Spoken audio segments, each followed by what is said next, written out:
Sign करने का अंदाजा है, लेकिन 18% जो यूएस टैरिफ्स घटने हैं वो जॉइंट स्टेटमेंट अनाउंस होने के बाद एग्जीक्यूटिव ऑर्डर द्वारा यूनाइटेड स्टेट्स ऑफ अमेरिका कर देगा।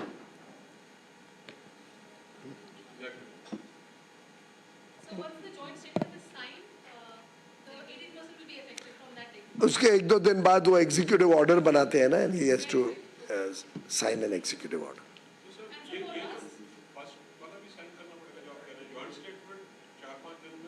जॉइंट स्टेटमेंट 4-5 दिन में, और जल्दी भी हो सकता है। आप तो जानते हो हमने हर एक चीज जल्दी की है, स्पीड हमारी यूएसपी है।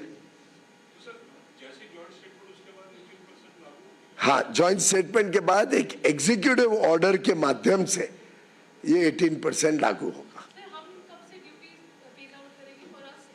सी जॉइंट स्टेटमेंट हर कंट्री के साथ एक जॉइंट स्टेटमेंट आया है after the deal has been finalised at the leaders level.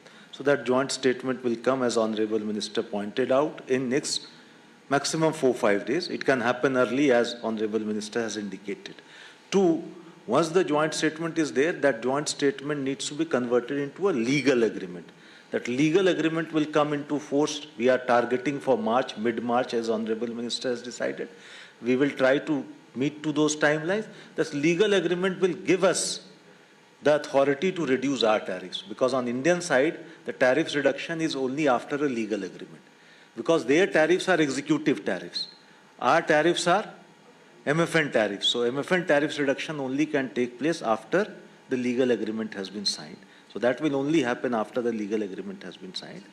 Yeah. But so we hope to do it fast, maybe because there are further concessions that we will get after the legal agreement.